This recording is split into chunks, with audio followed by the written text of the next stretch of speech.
नमस्कार.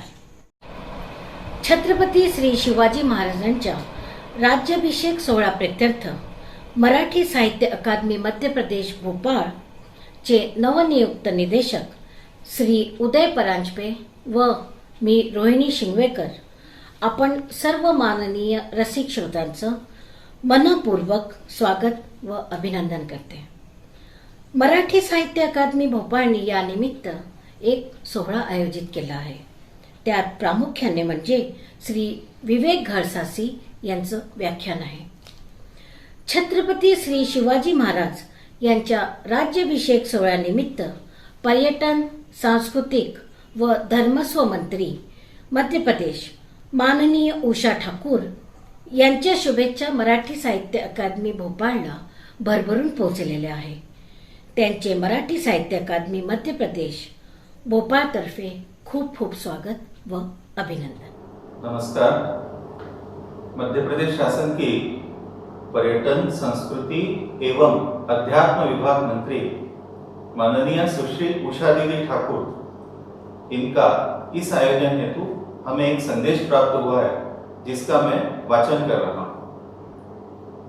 बड़ी प्रसन्नता का विषय है कि मराठी साहित्य अकादमी द्वारा छत्रपति शिवाजी महाराज के राज्याभिषेक दिवस पर एक कार्यक्रम का आयोजन किया जा रहा है. छत्रपति शिवाजी महाराज को प्रसिद्ध लेखक, नाटककार, श्रद्धेय बाबा साहब पुरंदरे जी ने जानता राजा अर्थात समझबूझ रखने वाला, ज्ञानवंत, सर्वज्ञ ऐसा कहा है. महाराज का राज्याभिषेक यह भारतीय इतिहास का एक स्वर्णिम क्षण है.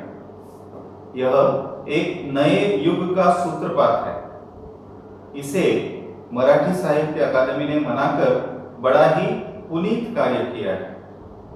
आप सभी को इस आयोजन हेतु बधाई और अनेक अनेक शुभकामनाएं. धन्यवाद. इतिहासाच्या पानावर, रयतेच्या मनावर, मातीच्या कणावर आणि विश्वासाच्या प्रमाणावर राज्य करणारा राजा म्हणजे राजा शिवछत्रपती यांना आमचा मानाचा मुजरा. शिवराज्याभिषेक सोहळा निमित्त एक राज्याभिषेक गीत. प्रस्तुती स्वर गंधार संगीत कला अकादमी भोपाळ. संचालक शेखर कराडकर. गायक कलावंत शेखर कराडकर, शरद नाईक, अदिती दंडवते, माधुरी खरडेनवीस. संगतवर आहे कीबोर्डवर भूपेश पाठक, तबला अथर्व संगमनेरकर. विशेष उल्लेख करायचा म्हणजे शिवरायाच्या या गीत उसळती आनंदधारा याकरिता संगीत नृत्य नाटिका श्रीमंत योगीचे लेखक व प्रस्तुतकर्ता श्री अविनाश धानगरेकर, तसेच गीत लेखक प्राध्यापक सुरेश देशपांडे नागपूर आणि संगीतकार स्वर्गीय श्री पुरुषोत्तम नारायण उर्फ भैयाजी सामक यांना मराठी साहित्य अकादमी मध्य प्रदेश भोपाळ तर्फे खूप खूप अभिनंदन व धन्यवाद.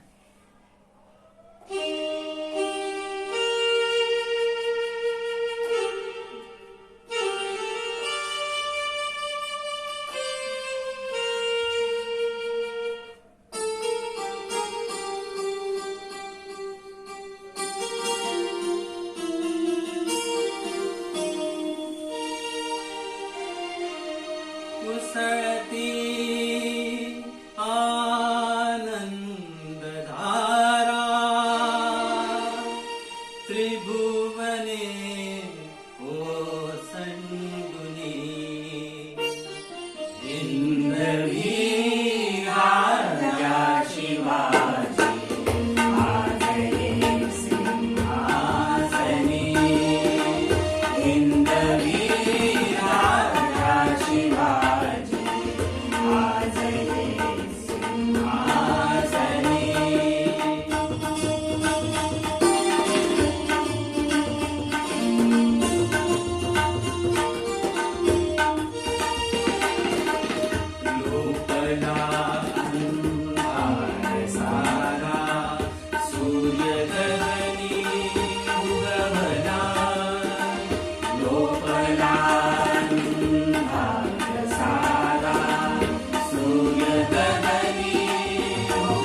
प्रमुख पाहुणे, वक्तृत्वाचे धनी, भारतीय संस्कृती, संत, साहित्य आणि तत्वज्ञानाचे प्रखर भाष्यकार श्री विवेक घळसासी यांचे मराठी साहित्य अकादमी मध्य प्रदेश भोपाळतर्फे मनपूर्वक स्वागत. यांच्याविषयी काय सांगू, कमीच आहे.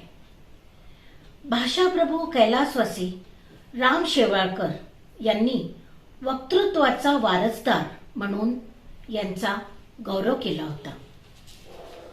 वृत्तपत्र, दूरचित्रवाणी आणि आकाशवाणी या क्षेत्रात यांचा दांडगा अनुभव आहे.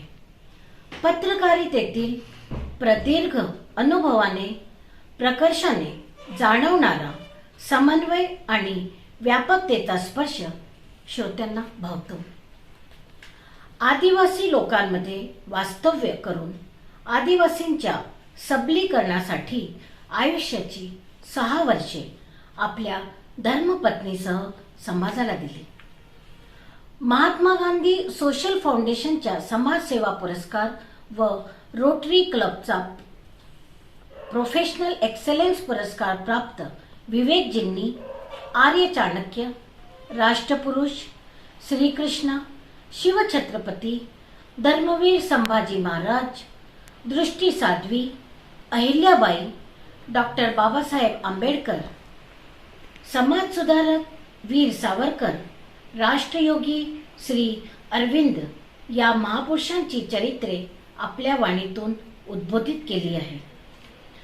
श्रोतांनी त्यांना बहाल केलेली अमृत वक्ता ही उपाधी ते सर्वश्रेष्ठ मानतात. युवा चेतना विवेकानंद यांची प्रसिद्ध पुस्तके आहे. ती अपार जनसमूहात पर्यंत पोहोचलेली आहे. नाट्य, चित्रपट, साहित्य आणि संगीत हे विशेष आवडीचे विषय आहे. संपूर्ण भान ठेवत आचरण प्रधान मानकरीचे धनी श्री विवेकजींच्या हिंदी व मराठी भाषेत होणाऱ्या त्यांच्या श्रीमद भागवत आणि श्री रामकथांना प्रत्येक ठिकाणी प्रतिसाद मिळत असतो.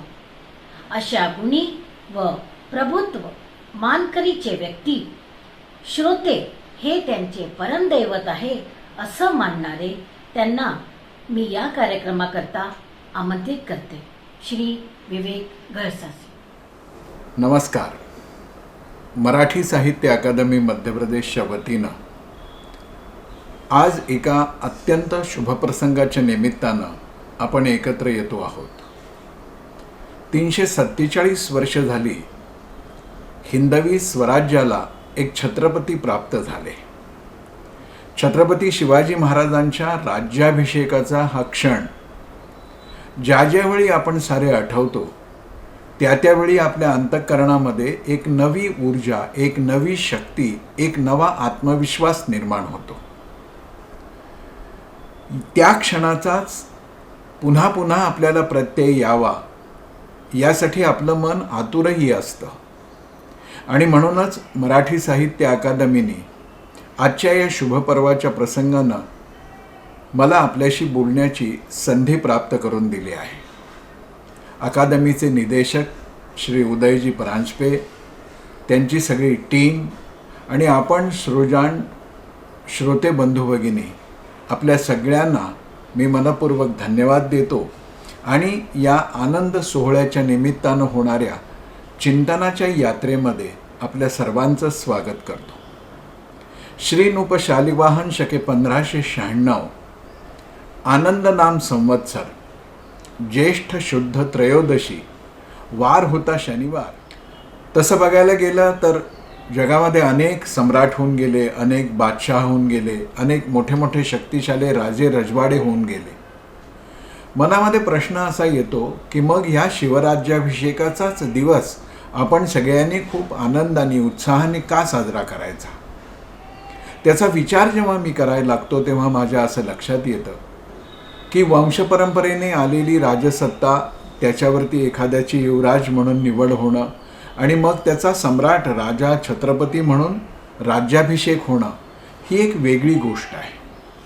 पण छत्रपती शिवाजी महाराजांनी हा राज्याभिषेक स्वतःला करून घेतला, त्याच्या पाठीमागच्या कारणांचा आपण विचार करायला लागलो तर आपल्याला या क्षणाचं महत्त्व अधिक पडतं.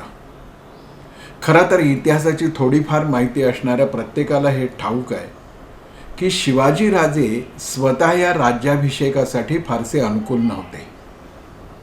त्यांना असं वाटायचं की मला स्वतःला छत्रपती म्हणून मिरवण्यासाठी का हे सगळं स्वराज्याचं आंदोलन उभं करतोय. स्वधर्म, स्वभाषा, स्वदेश याच्यात आत्मविश्वास निर्माण करण्यासाठी मी जी माझ्या आईकडून, पित्याकडून प्रेरणा घेऊन काम केलं ते काय स्वतःला सम्राट बनवण्यासाठी.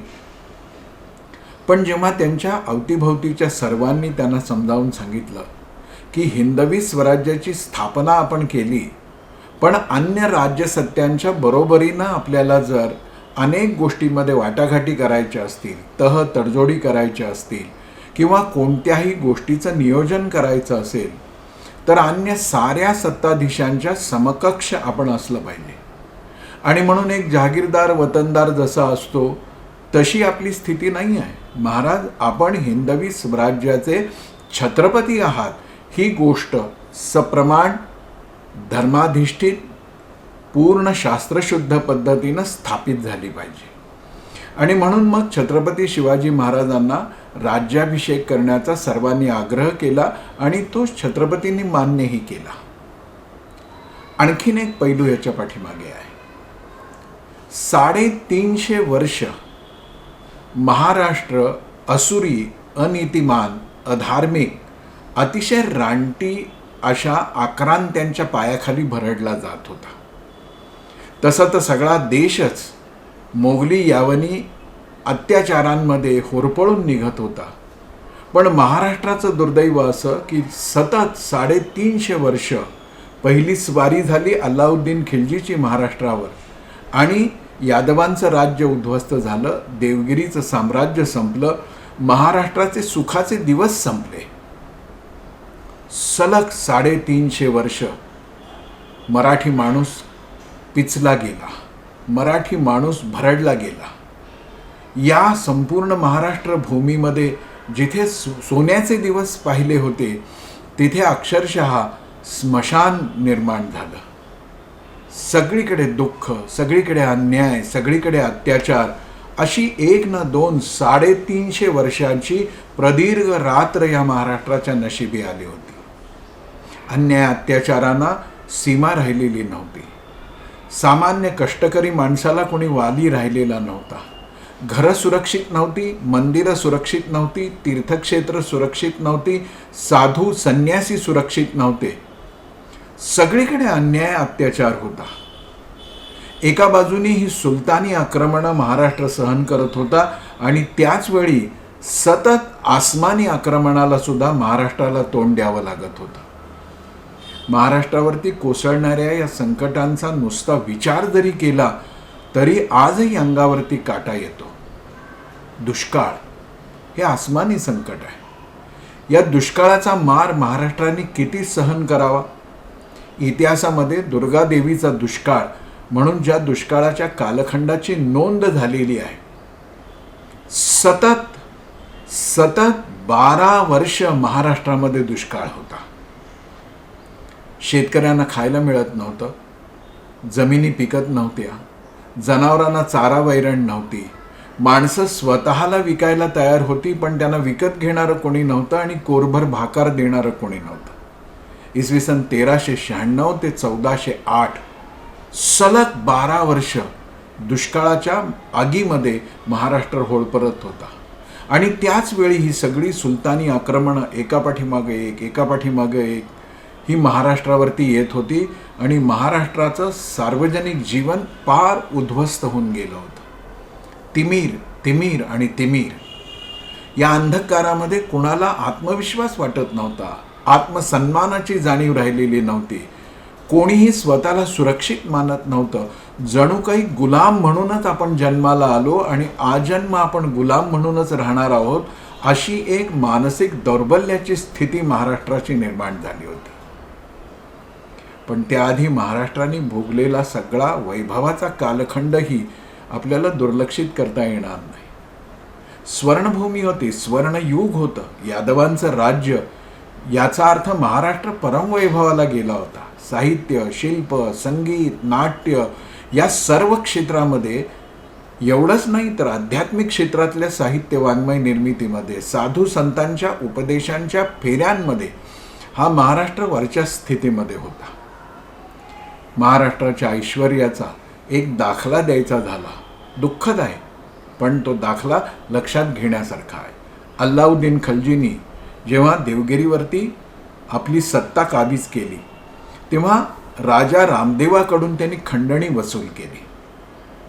सामान्यतः खंडणीचे आकडे आपण इतिहासात वेगवेगळ्या ठिकाणी पाहिलेलेच आहे, पण राजा रामदेवाकडून अल्लाउद्दीननी जी खंडणी वसूल केली त्याची इतिहासामध्ये नोंद आहे. ती पाहिल्यानंतर आपल्या लक्षात येतं की काय वैभवात हा महाराष्ट्र राहत असेल. 600 मण सोनं खंडणीमध्ये दिलं गेलं. 600 मण, एक मण म्हणजे 40 किलो, अशी 600 मण सोनं आपल्याला द्यावं लागलं. राजा रामदेवाला, अल्लाउद्दीनला द्यावं लागलं. 7 मण मोती दिले गेले, 1000 मण चांदी दिली गेली, रेशमी कापडाचे 4000 ठाण दिले गेले, आणि एवढंच नाही तर 13 मण हिरे माणके अल्लाउद्दीनच्या झोळीमध्ये टाकावे लागले. अल्लाउद्दीनने ही खंडणी तर वसूल केलीच, पण त्यामुळे त्याची तृष्णा, त्याची सत्ता लालसा, त्याचं वखवखलेलं मन शांत नव्हतं झालं. महाराष्ट्र लुटायची सुरुवात त्याने केली. महाराष्ट्राला लुटलं, महाराष्ट्राला जाळलं, महाराष्ट्राचं सार्वजनिक जीवन फार उद्ध्वस्त करून टाकलं. आसमानी आणि सुलतानी आक्रमणाची 350 वर्षांची स्थिती. सारा समाज असहाय्य, लाचार झालेला, आणि त्याच लाचारीत, असहाय्यतेमध्ये 2 विषाणूंनी महाराष्ट्राचं जीवन आतून पोखरायला सुरुवात केलं होतं. एक ज्यांच्याकडे थोडीफार सत्ता होती आणि जे आक्रांतांच्या समोर लीन होऊन आपल्या हातात अधिकार घेऊ शकले होते, त्यांची अय्याशी, आणि आक्रांत्यांना, आक्रमकांना, या संस्कृतीद्रोही, धर्मद्रोही, नीतिद्रोही, नीच आक्रांत्यांना फितुरी करणारे फितुरही इथे होते. तीर्थक्षेत्र उद्ध्वस्त व्हायला किती वेळ लागणार? मंदिरं उद्ध्वस्त व्हायला किती वेळ लागणार? आक्रांत्यांना हे माहिती होतं की एखाद्या समाजाची अस्मिता समूळ नाहीशी करायची असेल तर त्याच्या श्रद्धेची सगळी ठिकाणं उद्ध्वस्त केली पाहिजे. आणि तीर्थक्षेत्र मंदिरापाठोपाठ मराठी माणसाच्या मनामध्ये स्त्रीविषयीच्या पूजनीयतेची जी श्रद्धा होती ती उद्ध्वस्त करायचं कारस्थान सुरू झालं. स्त्रियांचं अपहरण, स्त्रियांवर बलात्कार, स्त्रियांची हत्या, स्त्रियांना पकडून आपल्या जनानखान्यामध्ये दासी म्हणून घेऊन जाणं, हे सगळं सुरू होतं. सामान्य माणसाच्या कुटुंबातल्या स्त्रिया असुरक्षित होत्या एवढंच होतं का? इतिहासामध्ये नोंद आहे. आणि ज्या प्रसंगाने राजमाता जिजाऊ आईसाहेब संतप्त झाल्या आणि त्या म्हणाल्या की अशा जर उच्च घरातल्या, थोडीफार सत्ता असणाऱ्या घरातल्या स्त्रिया सुरक्षित नसतील तर माझी सामान्य रयत कशी सुरक्षित असेल? शहाजी राजांचा सख्खा चुलत भाऊ होता खेळोजी राजे भोसले. या खेळोजी राजांची पत्नी एकदा गोदावरीच्या किनाऱ्यावरती स्नान, देवदर्शन करून येत असताना महाबत खानानं तिचं अपहरण केलं. एका मातब्बर घराण्यातल्या सुनेला, लक्ष्मीला, गृहलक्ष्मीला दिवसा ढवळ्या अशा पद्धतीनं पळवून नेण्याचं दुस्साहस महाबत खान करू शकतो. जिजाऊ आईसाहेबांच्या मनामध्ये संतापाचा लाव्हा फुटला. समर्थ रामदास तर मुक्तीच्या दिशेनं निघालेला वैराग्यशाली महापुरुष होता, पण त्यांनी जेव्हा सगळ्या देशातली, विशेषतः महाराष्ट्रातली ही अवस्था पाहिली तेव्हा त्यांचंही मन कातर झालं. अस्वस्थ झालेल्या समर्थ रामदासांनी आपल्या लेखणीतून हे दुःख प्रकट करताना असं म्हटलं, किती गुजरिणी ब्राह्मिणी भ्रष्टविल्या, किती शाहमुखी शाहजी फाकविल्या, किती एक देशांतरी त्या विकिल्या, किती सुंदरा हाल होऊन मेल्या. घराघरातल्या स्त्रियांना अशा पद्धतीनं असहाय्य आणि असुरक्षित करणं महाराष्ट्राबरोबर सारा देशच या मोगली यवनी आक्रमणाने हतवीर्य झाला होता, आत्मसन्मानहीन झाला होता. अशा वेळी पुन्हा लक्षात घ्या, 350 वर्षांच्या तमसमधून मराठी माणसाला उभं करण्याचं एक मोठं कार्य छत्रपती शिवाजी महाराजांनी केलं. अशा सगळ्या प्रतिकूल अवस्थेमध्ये हिंदवी स्वराज्याची स्थापना केली पाहिजे, स्वाभिमानानं उभं राहिलेलं रयतेचं राज्य निर्माण केलं पाहिजे. तीर्थरूप शहाजीराजे भोसलेंच्या मनामध्ये ही इच्छा होतीच, पण अनेक कारणामुळं त्यांच्या हातून हे काम सफल होऊ शकलं नाही. जिजाऊ आईसाहेबांच्या मनामध्ये स्वातंत्र्याचा हा सूर्योदय झाला होता आणि सतत त्यांना मनात असा प्रश्न यायचा की ही सगळी अवहेलना कोण थांबवेल. आणि एकदा आतल्या ऊर्जेने त्यांना उत्तर दिलं की जिजाऊ, कोण कशाला थांबवायला हवं? तुझ्या पोटी जन्माला आलेल्या मुलांकडून तू हे कार्य का करून घेत नाही? आणि ही सगळी एक महान क्रांती घडवण्याची ऊर्जा जिजाऊ आईसाहेबांनी आपल्या स्तन्याद्वारा शिवाजी महाराजांच्यापर्यंत पोचती केली. राजमाता जिजाऊ आईसाहेबांचं स्वप्न आणि शहाजी राजांची आकांक्षा या दोन्हीचीही ऊर्जा शिवबाच्या व्यक्तित्वातून प्रकट झाली आणि हिंदवी स्वराज्याच्या स्थापनेतला हा परमोच्च आविष्कार घडला, शिवराज्याभिषेक सोहळा. या सगळ्या प्रसंगाकडे आणि विशेषतः छत्रपती शिवाजी महाराजांच्या जीवनाकडे बघत असताना आणखी एका दृष्टिकोनातून आपण बघितलं पाहिजे. महाराजांचा पराक्रम, त्यांचं धैर्य, त्यांचं शौर्य, त्यांची गतिमानता, त्यांची तडफ या सगळ्या गोष्टींचा परिचय करून देणारे कितीतरी प्रसंग आपण लहानपणापासून ऐकत असतो. पण छत्रपती शिवाजी महाराजांचं सारं व्यक्तित्व जिजाऊ आईसाहेबांनी असं घडवलं की ज्यामुळं एका अलौकिक कार्याची ऊर्जा विश्वचेतनेकडून त्या व्यक्तित्वाच्या माध्यमातून मराठी भूमीमध्ये प्रकट झाली. त्या क्षणाचा हा स्मरण सोहळा आहे, राज्याभिषेक. आपल्याकडे आपण अवताराची कल्पना मानतो. अनेकांना असं वाटतं की ही एक अंधश्रद्धा आहे, ही एक भाबडेपणाची गोष्ट आहे. पण जरा बारकाईने विचार केला तर अवताराच्या पाठीमागचं विज्ञान आपल्याला कळायला लागतं. महायोगी श्री अरविंदांनी याच्यावर फार सुंदर पद्धतीनं विवेचन केलेलं आहे. ते असं म्हणतात की जेव्हा आपण कोणतीही साधना करतो तेव्हा आपण स्वतःतल्या पेशींचं शुद्धीकरण करतो आणि व्यक्तीच्या ठायी असणारी जी ऊर्जा आहे तिचं अवरोहण व्हायला सुरुवात होतं. म्हणजे ती वर वर उन्नत होत जाते. कुठपर्यंत जाते तर जेवढी शरीराची शुद्धता, मनाची शुद्धता, चित्ताची शुद्धता, तेवढं हे अवरोहण वेगाने होतं आणि विश्वचेतनेपर्यंत जातं. विश्वचेतनेशी या मानवी चेतनेचा किंवा पृथ्वीवरून गेलेल्या चेतनेचा जेव्हा संयोग घडतो तेव्हा विश्वचेतना त्या मानवी चेतनेच्या माध्यमातून पुन्हा धरेवरती अवतरित होते. तिला अवतार म्हणायचं. आता अशी विश्वचेतना कोणाच्याही व्यक्तित्वातून प्रकट नाही होत. त्याच्यासाठी मानवी शरीर हे साधन, माध्यम म्हणून घडवावं लागतं. सुदैवाने जिजाऊ आईसाहेबांनी तसं घडवलं. छत्रपती शिवाजी महाराजांच्या बालपणापासून त्यांच्यातली ही ऊर्जा विकसित होत गेली. तिने अवरोहण केलं आणि अवतरणही केलं. विश्वचेतनेचं हे अवतरण होण्यासाठी शिवाजी शहाजी भोसले हे व्यक्तित्व आपल्याला प्राप्त झालं. ही केवढी महत्त्वाची गोष्ट आहे. पंडित दीनदयाल उपाध्याय ज्या चितीचा उल्लेख करत, ती चिती म्हणजे राष्ट्रीय चेतनाच आहे. माध्यमाच्या द्वारे ही चेतना प्रकट होत असते.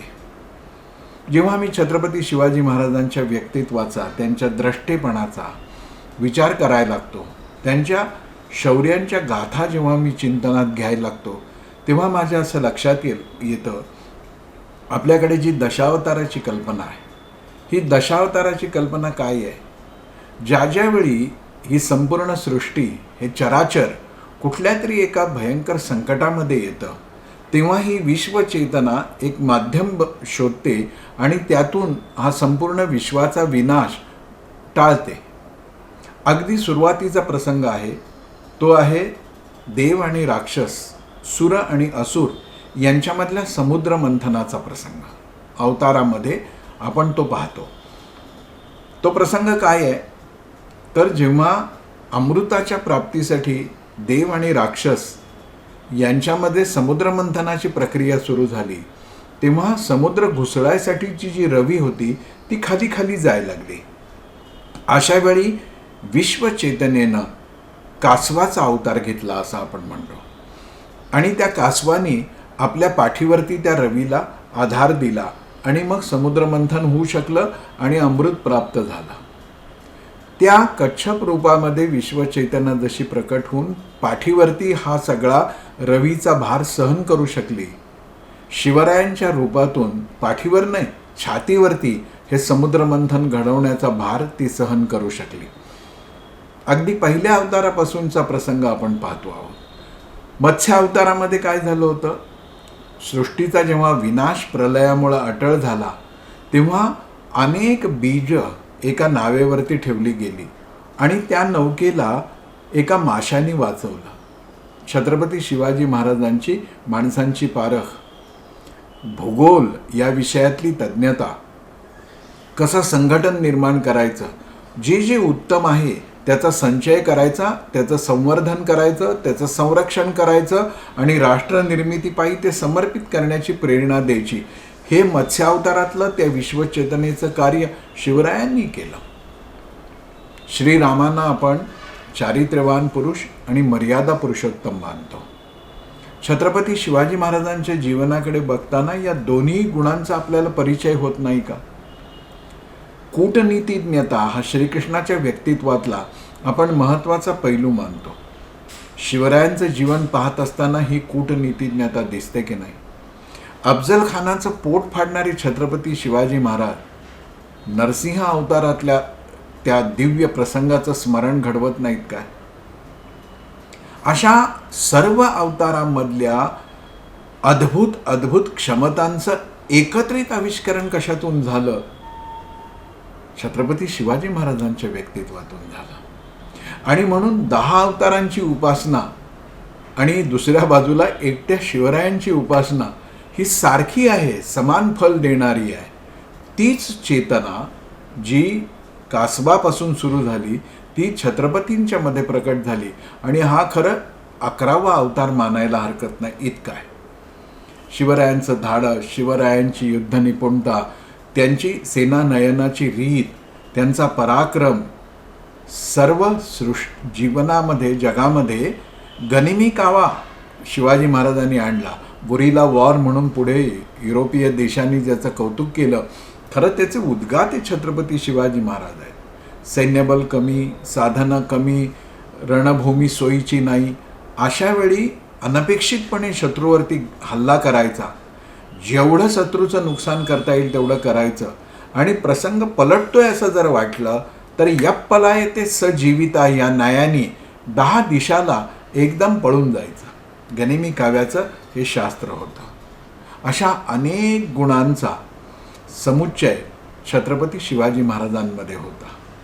असं सर्व अवतारांच्या चैतन्याचं एकत्र आविष्करण असलेल्या छत्रपतींच्या राज्याभिषेकाचा क्षण प्रत्येकासाठी आनंदाचाच असला पाहिजे. आणखीन एक पैलू याच्या मागे आहे. छत्रपतींना जेव्हा राज्याभिषेक होत होता तेव्हा सिंहासनावर जात असताना एक एक पायरी चढत ते सिंहासनापर्यंत चालले होते. काय भावना होत्या त्यांच्या? प्रत्येक पायरीवर हिंदवी स्वराज्याच्या स्थापनेसाठी बलिदान देणाऱ्या आपल्या मित्रांची, सैनिकांची, मावळ्यांची, सेनापतींची याद त्यांच्या मनामध्ये जागी होत होती आणि डोळे भरून येत होते. असा अनुभव जगातल्या अन्य कोणत्याही राज्याभिषेकाच्या क्षणी घेतल्याची इतिहासात नोंद सापडत नाही. आपला राजा, शिवाजी राजा कृतज्ञतेनं किती भरलेला असू शकतो. आणि मग अशी एक एक पायरी त्या सर्व बलिदानींचं स्मरण करत सिंहासनावर बसत असताना सिंहासनाला वंदन केल्यानंतर छत्रपतींच्या मनामध्ये असं आलं की अरे, या सगळ्यांच्या बलिदानातून हे निर्माण झालेलं आहे. हे काही माझं राज्य नाही आहे, हे रयतेचं राज्य आहे. आणि रयतेचं राज्य निर्माण व्हावं ही कुणा एका वतनदार जागीरदार पुत्राची अपेक्षा नाही, आकांक्षा नाही, इच्छा नाही. हे राज्य व्हावं ही तो श्रींची इच्छा आहे. आपल्या पराक्रमानं, संघटन कौशल्यानं, साहसानं शिवरायांनी हे सिंहासन निर्माण केलं. पण रयतेलाच ईश्वर मानून ही सारी सिंहासनाने प्राप्त झालेली सत्ता रयतेच्या पूजनासाठीच खर्च करायची आहे, हे शिवराय कधीही विसरले नाही.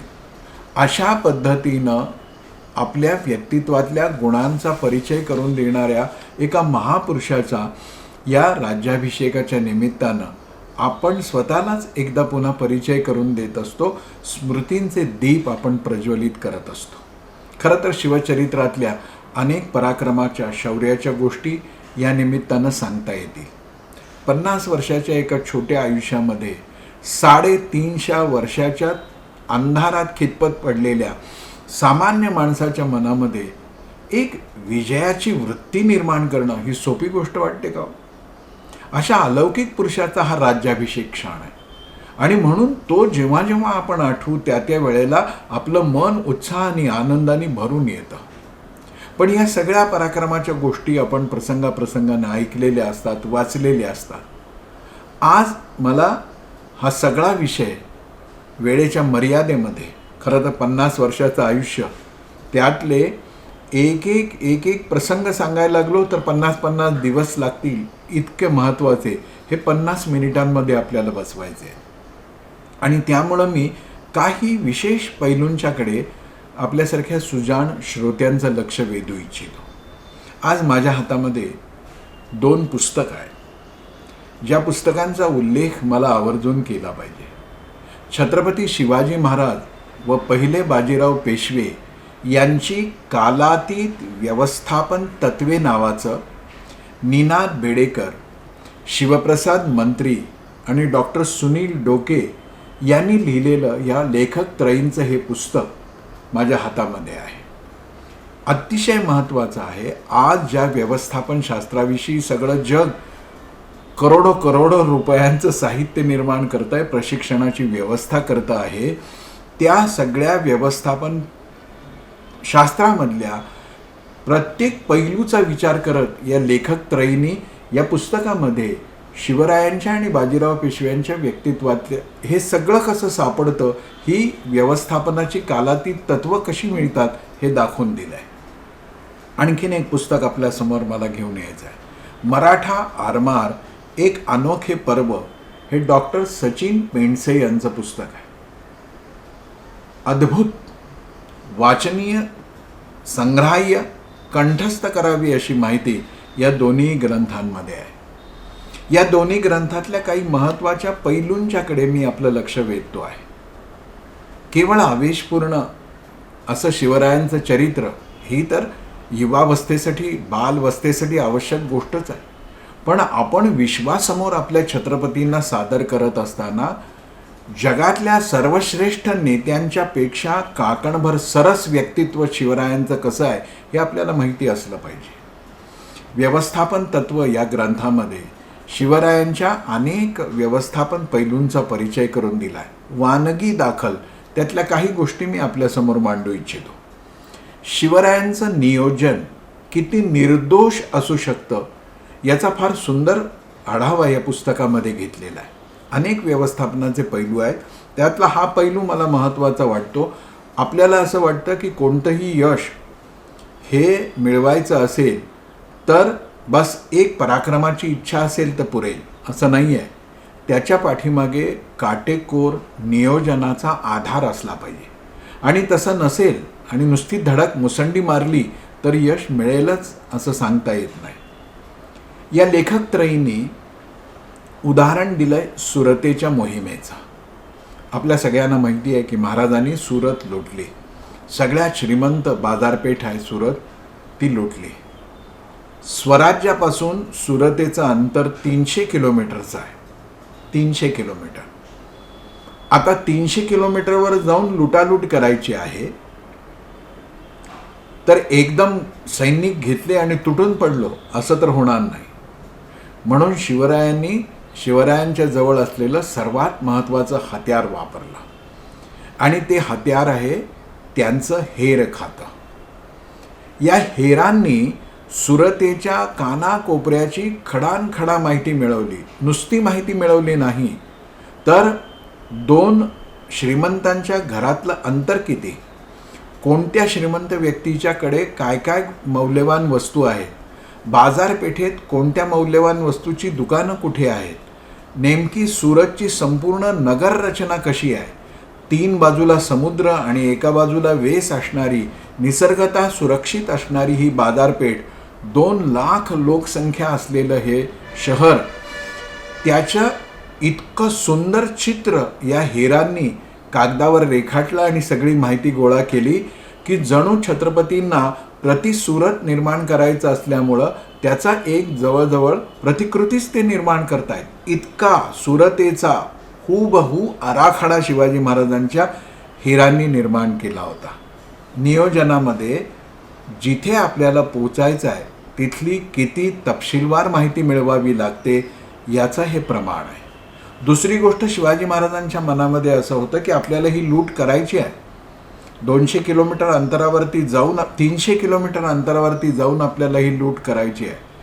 कमीत कमी वेळामध्ये जास्तीत जास्त लूट करता आली पाहिजे. सुरतेमध्ये कापड चोपड होतं, सुरतेमध्ये मसाल्याचे पदार्थ मिळत होते, कस्तुरी केशरासारखे पदार्थ मिळत होते आणि हे सगळं मौल्यवानच होतं. पण शिवरायांच्या डोळ्यासमोर चित्र स्पष्ट होतं. आपल्याला सोनं लुटायचं आहे, आपल्याला जवाहर लुटायचा आहे, आपल्याला धन लुटायचं आहे, आपल्याला ऐवज लुटायचा आहे, आपल्याला बाकीचे पदार्थ लुटायचे नाही. आणि म्हणून शिवरायांनी ठरवलं होतं की काय नेमकं उचलायचं आहे, त्यासाठी कोणती घरं, कोणती सावकाराची ठाणी, कोणकोणती ठिकाणं अशी आहेत की जिथे हे सगळं आपल्याला मिळू शकेल. बाजारपेठेमध्ये जे जे स्वराज्याच्या कामी मौल्यवान म्हणून उपयोगाचं आहे तेवढंच उचलायचं आहे. आता ह्या सुरतेची सुरक्षा व्यवस्था इनायत खानाकडे होती आणि इनायत खान या भ्रमामध्ये होता की 3 बाजूला समुद्र आहे, एका बाजूला वेश आहे, सुरतचा किल्ला तसा भक्कम, पण किल्ल्याबाहेर सगळं सुरत वसलेलं आणि वेशीतील एका ठिकाणाहूनच आला तर शत्रू येण्याची शक्यता आहे तीही फार दुर्मिळ. आणि त्यामुळं 1000 स्वार इनायत खानाने सुरतेच्या रक्षणासाठी ठेवले होते. इथे महाराजांचं नियोजनाचा आणखीन एक पैलू लक्षात येतो. महाराजांनी इनायत खानचे किती स्वार आहेत याचा नीट विचार केला आणि जवळजवळ 8000 घोडी सुरतेच्या दिशेने महाराजांनी घेऊन जायचं ठरवलं. खरं तर हे घोडदळ जेव्हा महाराज घेऊन निघाले होते तेव्हा तो मार्ग काही कोणी असं जाजम गालीचे फुलं अंतरून सिद्ध केलेला मार्ग नव्हता. सगळा मार्ग मोगल प्रदेशातून जात होता, म्हणजे पावला पावलाला शत्रू होते. आता इतके घोडदळ आणि इतके स्वार सुरतेच्या दिशेने निघालेत म्हटल्यानंतर सुरतेला संदेश पोचेलच की नाही. पण शिवाजी महाराजांनी या सगळ्या प्रवासामध्ये अशा काही अफवा उठवल्या, अशी काही लोकांची बुद्धी भ्रमिष्ट करून टाकली की जणू एक आक्रमण येतं आहे आणि त्याचा विरोध करण्यासाठी ही फौज निघालेली आहे आणि सुरत सुरक्षित आहे, त्यामुळं सुरत गाफील राहिलेली आहे. महाराज अशा पद्धतीनं अवया उठवत लोकांची दिशा भ्रमित करत सुरतेच्या दिशेनं निघाले होते 8000 घोडदळ घेऊन. आणि महाराज सुरतेमध्ये पोचले. सतत 3 दिवस लुटालूट चालली होती. पण ही लूट करत असताना सज्जनांना त्रास होता कामा नये, गरिबांची घरं लुटता कामा नये, स्त्रियांच्या अब्रूवरती कुठेही घाला घालता कामा नये, अशा पद्धतीनं सारी व्यवस्था महाराजांनी केली होती. तशा आज्ञाही दिल्या होत्या. 4थ्या दिवशी इनायत खान येत असल्याची बातमी कळतात महाराजांनी आपली ही मोहीम आवर्ती घेतली आणि ही सगळी घोडदळातली घोडी होती जी रिकामी आली होती त्या घोड्यांवर ही सगळी सुरतेची संपत्ती लुटून महाराज परत स्वराज्यामध्ये दाखल झाले. सुरतेची लूट हा जसा महाराजांच्या नियोजनाचा एक पैलू आपल्या डोळ्यासमोर येतो, बारकाईनं प्रत्येक गोष्टीचा विचार, आणि केवळ 2 पर्यायांचा विचार नाही, 3ऱ्या पर्यायाचाही विचार. आणि अनेकदा असं लक्षात आलं इतिहासात की हा तिसरा पर्यायच खरा असतो, योग्य असतो. महाराज त्याचाही विचार करून ठेवत. आग्र्याहून सुटकेचा प्रसंग तर आपण पाहिलेला आहे. या आग्र्याहून सुटका होत असताना सुद्धा आग्र्यामध्ये आपण चाललो आहोत आणि तिथे गेल्यानंतर काय काय प्रसंग निर्माण होऊ शकतात हे सगळं डोळ्यासमोर ठेवून, लक्षात घेऊन महाराजांनी तशी योजना केलेली आहे. आग्र्यामध्ये आपल्याला अनुकूल असणारे लोक कोण आहेत त्यांची माहिती महाराजांनी घेतली आहे. एवढंच नाही तर आज आपल्याला अनुकूलही नाहीत आणि प्रतिकूल नाहीत असे कुंपणावर असलेले लोक कोण आहेत, त्यांच्यापर्यंत संपर्क वाढवून त्यांना आपल्याला अनुकूल करून घेता येईल का, याचं नियोजन केलं आहे. आग्र्यामध्ये पोचायच्या आधी सगळी तयारी सुरू आहे. एवढंच नाही तर आग्र्यामध्ये काही अनास्था प्रसंग निर्माण झाला तर आपल्याला कोण कोण मदत करू शकेल अशी काही माणसं त्यांनी केली. आज पूर्णतः प्रतिकूल आहेत, पण उद्या वेळ आलीच तर जी आपल्याला अनुकूल होऊ शकतात अशांना अनुकूल कोणकोणत्या माध्यमातून करता येईल याचं सगळं नियोजन महाराजांनी केलेलं आहे.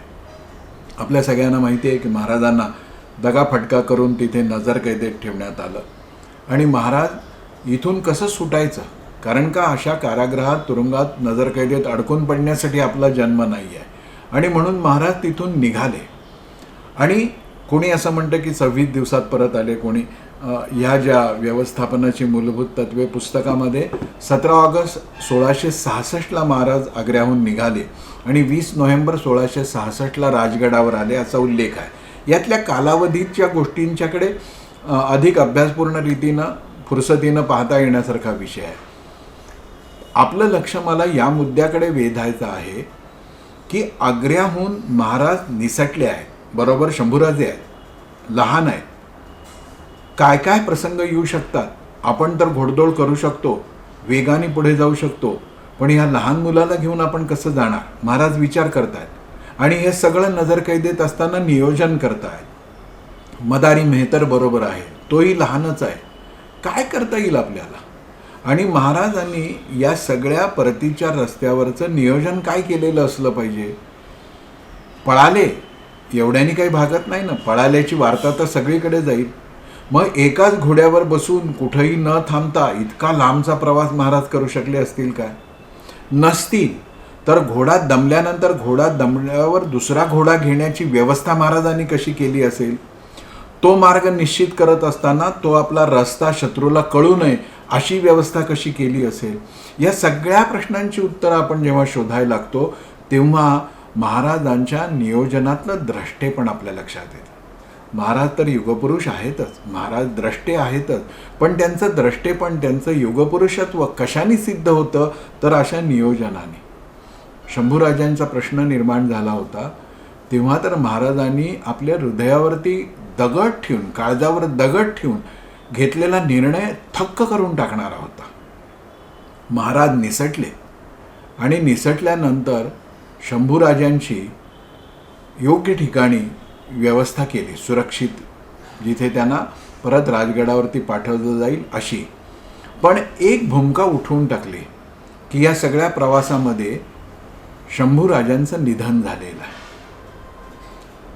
लक्षात घेऊया आपण, छत्रपती शिवाजी महाराजांनी ही बातमी सगळीकडे पसरवली की शंभूराजांचं निधन झालं आहे.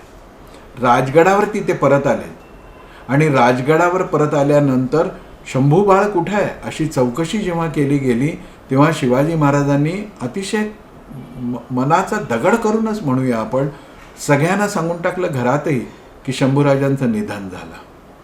एवढ्यावर महाराज थांबले नाही तर शंभूराजांचं क्रियाकर्म दिवससुद्धा महाराजांनी घातले की ज्यामुळं सर्वदूर कळावं की खरोखरच जिवंत असलेल्या आपल्या मुलाचं क्रियाकर्म बाप करतो, ह्याच्या पाठीमागे धैर्य आहे, शौर्य आहे, धाडस आहे, कठोरपणा आहे, पण नियोजनामधली काटेकोरता पण आहे. महाराज हे सगळं करत होते. निर्णायकता हा महाराजांचा एक गुण आहे. डिसिसिव्हनेस, आपल्याला एखादी गोष्ट करायची आहे ना, एखादं मूल्य प्रस्थापित करायचं, द्रष्टेपणाचं पण हे लक्षण आहे. एखादं मूल्य प्रस्थापित कराय, हिंदवी स्वराज्यात आणि बाकीच्या सल्तनतीत फरक काय आहे. महाराजांना हे प्रस्थापित करायचं होतं आणि त्यांच्या कानावर बातमी आली रांझ्याच्या पाटल्याच्या व्यभिचाराची. एका स्त्रीशी त्याने असभ्य वर्तन केलं. तो बलात्कार नव्हता, तो अत्याचार नव्हता, पण तो व्यभिचार होता. छत्रपतींना जेव्हा ही गोष्ट कळाली तेव्हा छत्रपतींनी एका क्षणात निर्णय घेतला की रांझ्याच्या पाटलाचा चौरंगा करा, त्याचे हातपाय तोडून टाका. घडलं काय? संपूर्ण रयतेमध्ये संदेश गेला की यापुढे स्त्रीकडे वाईट नजरेने पाहणं राजा सहन करणार नाही. हे हिंदवी स्वराज्य आहे, इथे स्त्रीत्वाचा सन्मान केला जाईल. कुठल्याही स्त्रीला अशा पद्धतीनं आपल्याला पीडित करता येणार नाही. केवढी महत्त्वाची गोष्ट आहे. चतुराई हा महाराजांचा गुण. अफजल खानाचा प्रसंग आपल्याला माहीत आहे, त्यातलं शौर्यही आपण पाहिलं. पण महाराजांनी केलेली यातल्या चतुराईची एक गोष्ट जेव्हा आपण विचारात घेतो तेव्हा एवढं मोठं बलाढ्य सैन्य आपल्या छातीवर एका अर्थाने येऊन उभं राहिलं असतानाही महाराज किती शांतपणाने नियोजन करतायत, निर्णय घेतायत आणि चतुराई दाखवतायत. अफजल खानाला तर सांगितलं होतं की मी घाबरलोय, तुम्ही मला चुलत्यांसारखे आहात, काकांसारखे आहात, तुम्हीच गडावरती यावं, मला खाली येताना फार संकोच होतोय, भीती वाटते वगैरे वगैरे. आणि हे सगळं जेव्हा निश्चित झालं, अफजल खान प्रतापगडावरती येणार हे ठरलं, तेव्हा महाराजांनी एक निरोप पाठवला अफजल खानाला की आपण येत आहात माझ्याकडे, तर आपल्या सन्मानार्थ मी आपल्याला काही भेटवस्तू देऊ इच्छितो, उपहार देऊ इच्छितो. पण आपल्याला शोभतील अशा उपहाराच्या वस्तू माझ्याकडे नाहीत. मी असं ऐकलं की आपल्याबरोबर अनेक व्यापारी आहेत, त्यांच्याकडे अनेक मौल्यवान वस्तू आहेत, हिरे माणकं जवाहीर आहेत, चांगलं कापड चोपड आहे, उंची अत्तरं आहेत. माझी अशी इच्छा आहे की ते सगळं मी पाहावं आणि त्यातल्या गोष्टी आपल्याला द्याव्यात. अफजल खान शूर आहे, अफजल खान क्रूर आहे, अफजल खान लढवय्या आहे, पण अफजल खानाकडे ही चतुराई नाही. आणि शिवरायांनी त्याचा निरोप पाठवताना असा पाठवला की सगळ्या तुमच्याच वस्तू मी विकत घेतोय आणि आणायचं पुन्हा तुमच्याच जवळ त्या राहणार आहेत, कारण का मी तुम्हाला त्या भेट म्हणून परत देणार आहे. तेव्हा मेहरबानी व्हावी, कृपा करावी आणि आपले सगळे व्यापारी त्यांच्या जड जवाहिरासह गडावर पाठवून द्यावेत. मी त्यातून निवड करेन. पाऊस काळ होता, कुठं जाणं शक्य नव्हतं, व्यापाऱ्यांचाही व्यापार थांबला होता. अशावेळी व्यापाऱ्यांना ही सुवर्ण संधी वाटली आणि जवळचं जे जे मौल्यवान आहे ते घेऊन सगळे व्यापारी गडावरती आले. शिवरायांच्या एका सैनिकालाही कसलाही परिश्रम करावा लागला नाही, कष्ट करावे लागले नाही. महाराजांनी त्या सगळ्या व्यापाऱ्यांची अतिशय उत्तम सोय केली, सगळ्या वस्तूंची पाहणी केली आणि सांगितलं की हे सगळं मी माझ्या कोठारात जमा करतो आहे, मला हे सगळं आवडलेलं आहे. व्यापारी म्हणाले की ह्याचं मूल्य चुकवावं लागेल. महाराज म्हणाले की नक्कीच, खान साहेबांची भेट झाल्यावर याचं मूल्य निर्धारित करू, पण हे मूल्य मी आपल्याला नक्कीच चुकवेन. पुढे काय घडलं आपल्याला माहिती आहे. खानाची भेट झाली आणि खान यमसदनाला पाठवला. युद्ध सुरू झालं, अचानक हल्ले झाले आणि करोडो रुपयांची ही सगळी मालमत्ता एकाही सैनिकाला त्रास न होऊ देता, घामाचा थेंब व रक्ताचा थेंब न गाळता स्वतःच्या हाताने खानाच्या व्यापाऱ्यांनी महाराजांच्या कोठारामध्ये, भांडारामध्ये आणून जमा केली. ही काय गोष्ट आहे. शिवाजी महाराज हे अशा पद्धतीनं द्रष्टेपणाने, अशा पद्धतीनं उत्तम नियोजन करत आपल्या पराक्रमाच्या आधारावरती रयतेमध्ये विश्वास निर्माण करत होता आणि त्या विश्वासाला एक कोंदण प्राप्त झालं होतं शिवराज्याभिषेकाने. त्यामुळं हा क्षण, ही तिथी, ही वेळ आपण सगळेजण आनंदाने साजरा करतो. शिवाजी महाराजांच्या अलौकिकत्वामध्ये आणखीन एक गोष्ट आहे. सुरेंद्रनाथ सेन नावाचे एक इतिहासकार होते, त्यांचं एक वाक्य मी आपल्यासमोर ठेवू इच्छितो.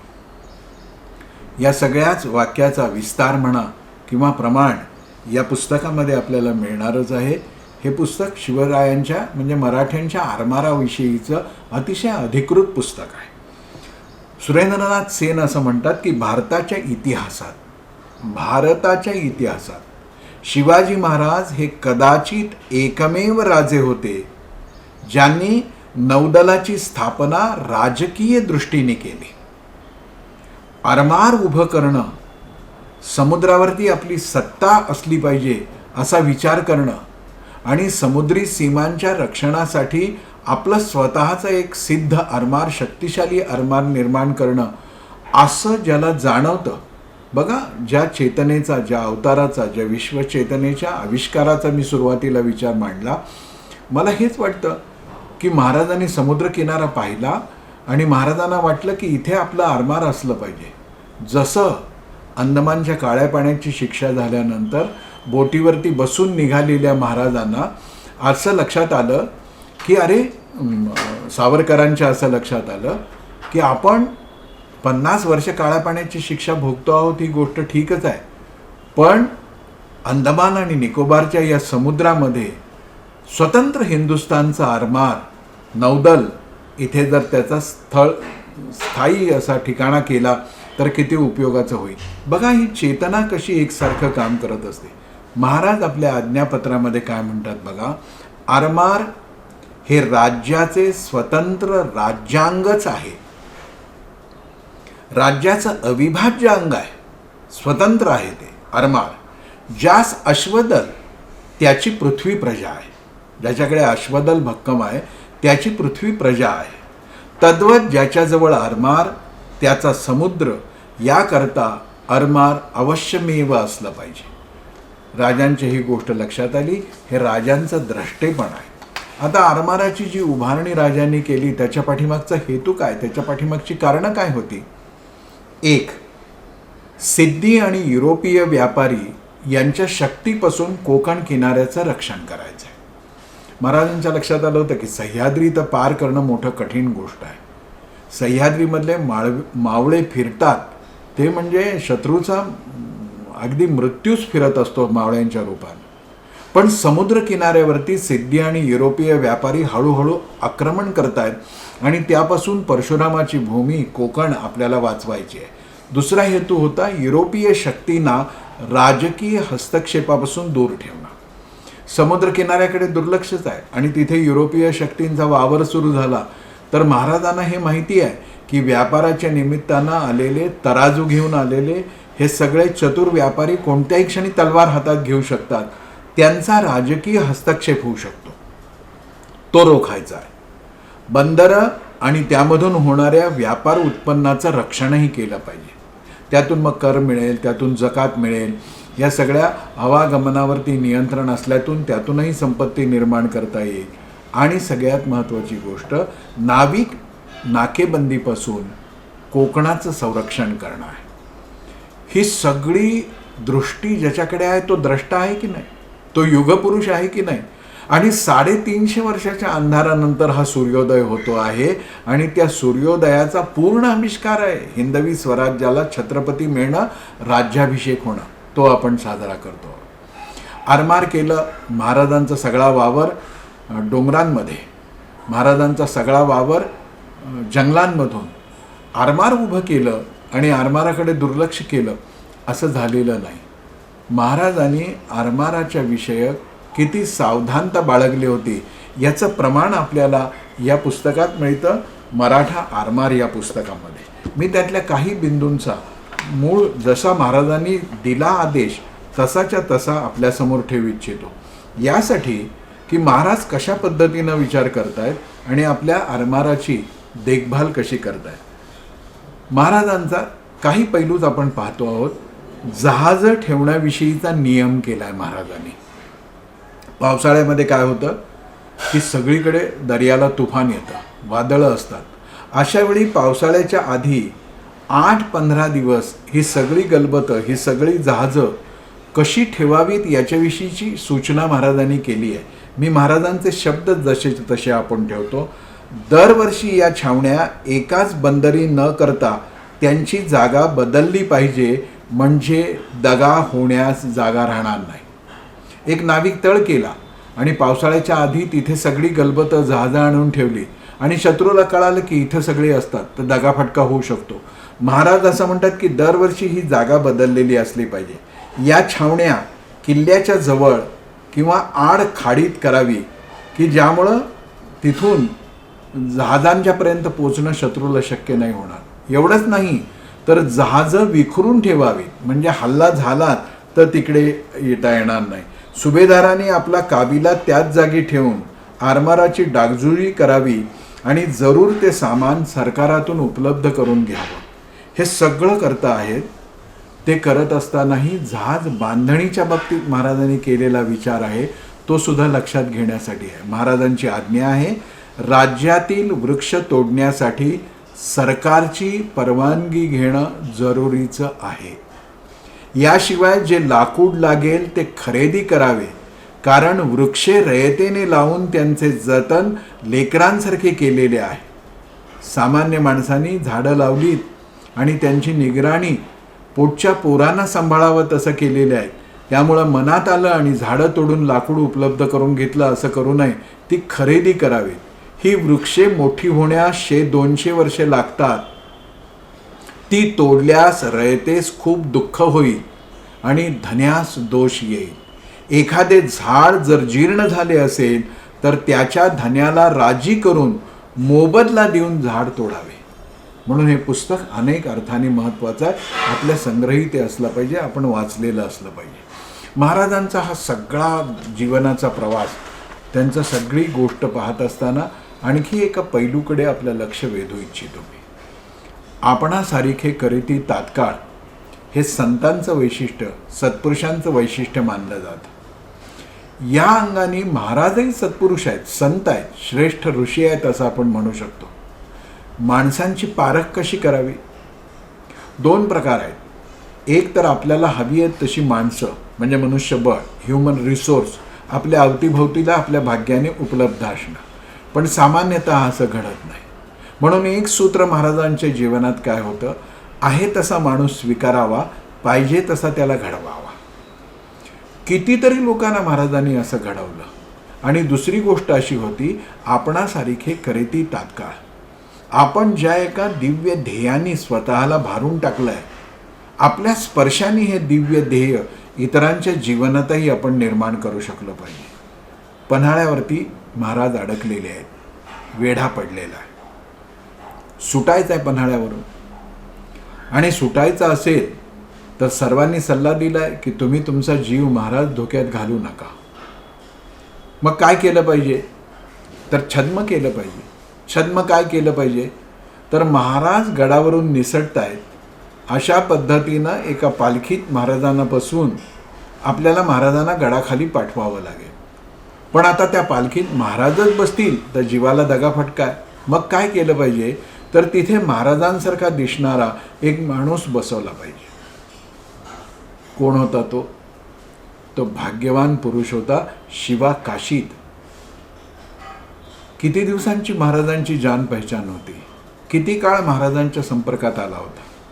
15-3 आठवडे, बस इतकाच वेळ. पण महाराजांना त्यांनी पाहिलं आणि तो शरण झाला. आणि महाराजांनी त्याला पाहिलं आणि हेरलं की हा आहे, हा स्वराज्यासाठी आपले प्राणही अर्पण करण्याची वेळ आली तर मागे पुढे पाहणार नाही. महाराजांनी जेव्हा त्याला सांगितलं, का रे शिवा, तू माझ्याऐवजी पालखीत बसून जाशील का? तू माझ्यासारखा दिसतोस. एका क्षणात तो तयार झाला. पण जेव्हा महाराज म्हणाले की माझी वस्त्र ल्यावी लागतील, तेव्हा तो एकदम लटपटला.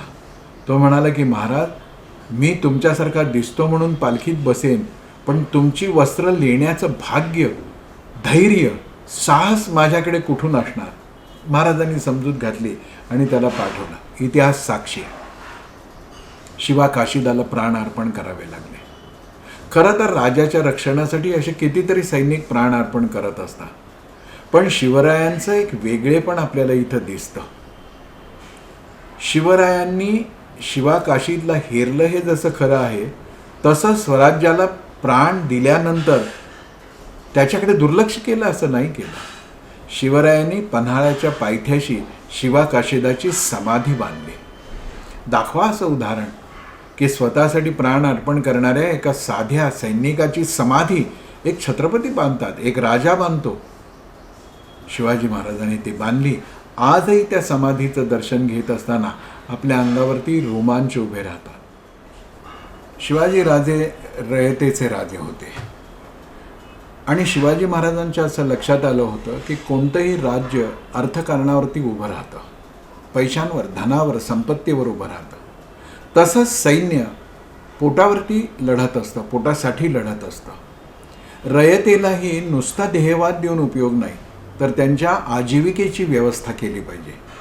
आणि म्हणून पांगापांग झालेल्या रयतेला गावठाणांमध्ये महाराजांनी एकत्र आणायला सुरुवात केलं. महाराजांच्या जीवनामधला आर्थिक विचार हा एका स्वतंत्र व्याख्यान मालेचा विषय होऊ शकतो.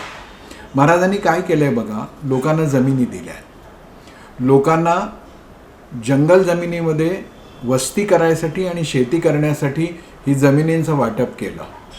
जमिनी नांगरता याव्यात त्यासाठी कर्ज दिलं. ती कर्ज कशा पद्धतीनं परत फेडून घ्यावीत याचे सूत्र दिलं.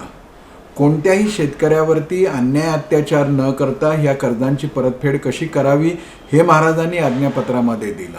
एवढंच नाही तर चाणक्यांनी सांगितलेल्या सूत्रानुसार फुलपाखरू जसं फुलातला मध फुलाला धक्का न देता हळुवारपणे काढून घेतं, तसं रयतेकडून कर गोळा केला जावा. शेतसारा कसा घ्यावा, शेत जमिनीची प्रत कशी ठरवावी, कोणती जमीन किती उपजाऊ आहे हे ठरवावं, त्याची प्रमाणं कशी असावीत, हा सगळा विचार महाराज करतात. इतकंच नाही तर महाराजांना व्यापारसुद्धा कसा वाढवायचा याच्याविषयीची पूर्ण माहिती होती. म्हणून पोर्तुगीजांबरोबर, टोपीकरांबरोबर महाराजांनी केलेले अनेक करार मुळातून अभ्यासण्यासारखे आहेत. इतिहासामध्ये एक क्षण असा येतो आहे की जेव्हा त्यांनी टोपीकरांच्याकडे एक रकमी पैसे भरतो, मला मुंबई विकत द्या असा प्रस्ताव ठेवला होता. दुर्दैवाने तो यशस्वी होऊ शकला नव्हता, पण मुंबईचं महात्म्य महाराजांच्या लक्षामध्ये त्या काळात आलं होतं. तसंच माणसांची पारख, बहिर्जी नाव ऐकलं आपण सगळ्यांनी. रयतेमध्ये फिरत असताना, जनतेमध्ये फिरत असताना, जंगलातून फिरत असताना एक मुलगा, तरुण मुलगा महाराजांच्या डोळ्यासमोर आला. तो नाना पक्ष्यांचे आवाज काढतोय, नाना पशूंचे आवाज काढतोय, अगदी बहुरूपी आहे, तो नकला करतो आहे आणि अशा पद्धतीनं तो या सगळ्या परिसरात वावरतो आहे. आणि कधीकधी तर तो असं रूप घेतो की त्याच्या जन्मदात्यांनाही तो ओळखायला येणार नाही. याची सगळी करामत, हे सगळं कौशल्य महाराजांनी पाहिलं आणि गळ्यातला कंठा काढून बहिर्जीला दिला असं महाराजांनी केलं नाही. महाराजांनी आपल्या गळ्यातला कंठा काढून बहिर्जी या बहुरूप्याला दिला नाही, तर बहिर्जीलाच आपल्या गळ्यातला मौल्यवान कंठा बनवून टाकला. म्हणजे काय, बहिर्जीच्या या सगळ्या गुणांचा विचार महाराज म्हणाले स्वराज्याच्या कामी येऊ शकतो की नाही. बघा कसा विचार करता येते, ह्याच्याकडे इतकी करामत आहे तर हा स्वराज्याच्या कामी येऊ शकतो, हा चांगला हेर होऊ शकतो. आणि मग बहिर्जीला हेर खात्यामध्ये घेतलं. नुसतं हेर खात्यामध्ये घेतलं नाही तर हेर खात्याचा पुढे जाऊन तो प्रमुख झाला. आणि एकटा बहिर्जी हेर खात्यात आला असं नाही, तर त्या काळामध्ये अशी पद्धत होती की कुठेही मोठी चोरी झाली, दरोडा झाला तर माग काढायला रामोशी समाजाचे लोक पाठवत. रामोशी म्हणजे रामवंशी बरं. या लोकांमध्ये ती एक उपजत क्षमता होती की कशाचा वेध कसा घ्यायचा, माग कसा काढायचा. महाराजांनी हेच हेरलं आणि हेर खात्यामध्ये बहिर्जी बरोबर त्याच्या समाजातल्या सगळ्याच लोकांना जणू काही हेर खात्यामध्ये दाखल करून घेतलं गेलं. असे महाराज, त्यांचा राज्याभिषेकाचा हा क्षण. आणि त्यामुळे या तिथीला ज्येष्ठ शुद्ध त्रयोदशीला आपल्या मनामध्ये दुसरं तिसरं कुठलं चित्र येऊ शकत नाही. छत्रपतींचा राज्याभिषेक होतो आहे हे सारं दृश्य आपल्या डोळ्यासमोर सजीव होतं. ही तर आपल्या मराठी असण्याची खूण आहे. शिवाजी महाराज कणाकणात, क्षणाक्षणात आपल्या रक्ताच्या थेंबाथेंबात आहे. मराठी माणूस ओळखावा कसा, हा अस्सल मराठी आहे याची ओळख काय, तर ज्या क्षणी लहान मुलाच्या हातामध्ये स्लेट, पाटी येते आणि पेन्सिल येते, त्या क्षणी तो पहिला प्रयत्न काय करतो तर शिवाजी महाराजांचं चित्र रेखाटण्याचा प्रयत्न करतो. ओळखावं, 100% DNA मराठी आहे. शिवाजी महाराजांचं नाव ऐकल्यावर ज्याला आजही स्फूर्ती येते, ओळखावं, तो मराठी आहे. आणि म्हणूनच केवळ महाराष्ट्राच्या अभिमानाचा नाही तर संपूर्ण भारतात अस्मिता शून्यतेचं वातावरण होतं. त्यात अस्मितेचा सूर्योदय घडवणारा हा राज्याभिषेकाचा क्षण आहे. आजही तो क्षण डोळ्यासमोर आणत असताना आपला ऊर आनंदाने, अभिमानाने भरून येतो. मुसाफिरा चल माझ्यासाठी महाराष्ट्राच्या कृष्णेकाठी, थाप डफावर पडता जेथे प्रेते उठती क्रांतीसाठी, असं तेजस्वी जीवन शिवरायांच्या रूपानं आपल्या सगळ्यांना मिळालं. आणि त्यामुळंच राज्याभिषेकाच्या निमित्तानं मराठी साहित्य अकादमी मध्य प्रदेशनी मला आमंत्रित केलं तेव्हा मला आनंद झालाच. पण उदयजींचा जेव्हा मला फोन आला की तुला या निमित्तानं आभासी व्यासपीठावरती बोलायचं आहे, मी हो म्हणालो खरं. पण दुसऱ्या क्षणी माझ्या मनामध्ये विचार आला की ही साहित्य अकादमी आहे, यात व्यक्ती आणि व्यक्तीच्या जीवनातल्या प्रसंगाचं वर्णन करायचं आणि त्यानिमित्तानं एक व्याख्यान ठेवण्याचं कारण काय? शिवाजी महाराज काही कवी नव्हते, साहित्यिक नव्हते, कादंबरीकार नव्हते, नाटककार नव्हते. मग साहित्य अकादमीचा शिवरायांशी संबंध आला कुठे? आणि या निमित्तानं हे कशासाठी व्याख्यान? आणि दुसऱ्या क्षणी माझ्या लक्षात आलं की साहित्य आणि वाङ्मय म्हणजे काय? 4 कविता, शेरोशायरी, नाटकं, कादंबऱ्या लिहिणं एवढंच साहित्य आहे का? राष्ट्रनिर्मिती करणं हे पण एक महान वाङ्मय आहे. सामान्यातल्या सामान्य माणसालाही एका दैवी चेतनेनं भरून टाकणं यापेक्षा मोठं नाट्य कोणतं असू शकतं? शून्यातून विश्व निर्माण करणं ही वाङ्मयाची निर्मिती नाही काय? नीट बघायला गेलं तर छत्रपती शिवाजी महाराजांच्या इतका श्रेष्ठ साहित्यकार आपल्याला दुसरा सापडणार नाही.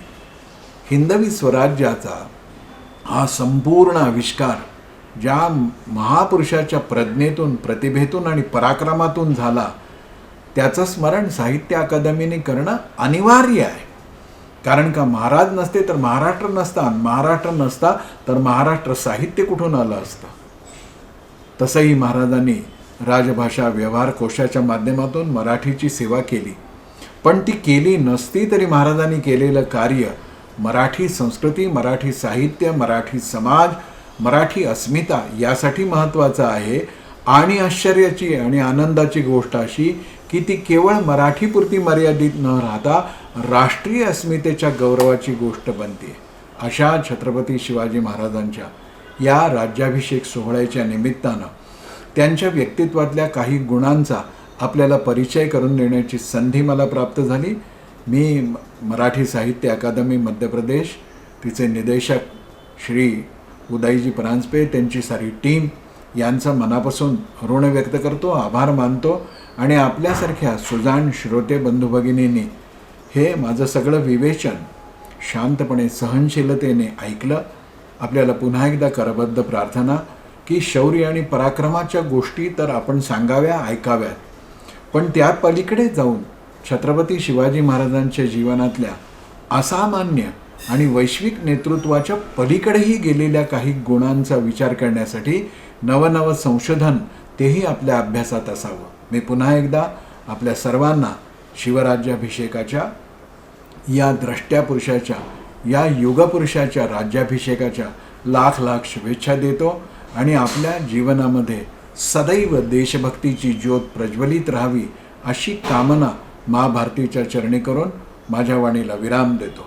छत्रपती शिवाजी महाराज की जय. धन्यवाद श्री विवेकजी. आता प्रस्तुत आहे स्वातंत्र्यवीर वीर सावरकर यांनी लिहिलेली श्री शिवरायाची आरती.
नमस्कार मंडळी. आपल्या प्रांतात बहुश्रुत असे आदरणीय विवेकजी घळसासी यांचे जेव्हा व्याख्यान असते तेव्हा असे वाटते की त्यांनी बोलत राहावे आणि आपण ऐकत राहावे. आता सुद्धा आपल्यासमोर महाराजांचा जीवनपट प्रत्यक्ष सादर होत होता आणि असे वाटत होते ते अखंड चालत राहावे, परंतु वेळेचा नाईलाज आहे म्हणून आता आपल्याला इथे आवर्ते घ्यावे लागले. आदरणीय विवेकजी घळसासी यांचे शतशः आभार की त्यांनी आपला किमती वेळ आम्हाला दिला. भोपाळच्या श्री दत्त मंदिराच्या अध्यक्ष सौ रोहिणी शिंगवेकर यांनी कार्यक्रमाचे सादरीकरण केले, त्याबद्दल त्यांना धन्यवाद. नागपूरची नृत्य नाटिका श्रीमंत योगी याचे श्री अविनाश ढांगरेकर, गीतकार श्री सुरेश देशपांडे, संगीतकार श्री भैयाजी सामक या त्रयीचे आभार की त्यांनी आम्हास उसळती आनंदधारा हे गीत प्रस्तुत करण्यास अनुमती दिली. भोपाळचे गायक कलाकार श्री शेखर कराडकर, श्री शरद नाईक, सौ अदिती दंडवते, सौ माधुरी खडणवीस आणि त्याचबरोबर संगीत कलाकार श्री भूपेश पाठक आणि श्री अथर्व संगमनेरकर या सर्वांचे देखील आभार. आणि सर्वात प्रमुख म्हणजे आपण श्रोतेजन की जे वेळात वेळ काढून आमचे कार्यक्रम ऐकताय, आपले देखील खूप खूप आभार. यानंतर 26 जून शनिवार रोजी प्रदेश शासनाच्या संस्कृती मंत्रालयाच्या गमक शृंखलेच्या अंतर्गत जबलपूर येथील कला साधक मंच आपणासमोर अत्यंत लोकप्रिय अशी मराठी नाट्यगीते, मराठी नाट्य संगीत सादर करणार आहे. तो कार्यक्रम 26 जूनला संध्याकाळी ठीक 7 वाजता प्रसारित होईल. तर आपण सर्वांनी, रसिक प्रेक्षकांनी त्याचा आनंद घ्यावा ही आपणास विनंती. नमस्कार.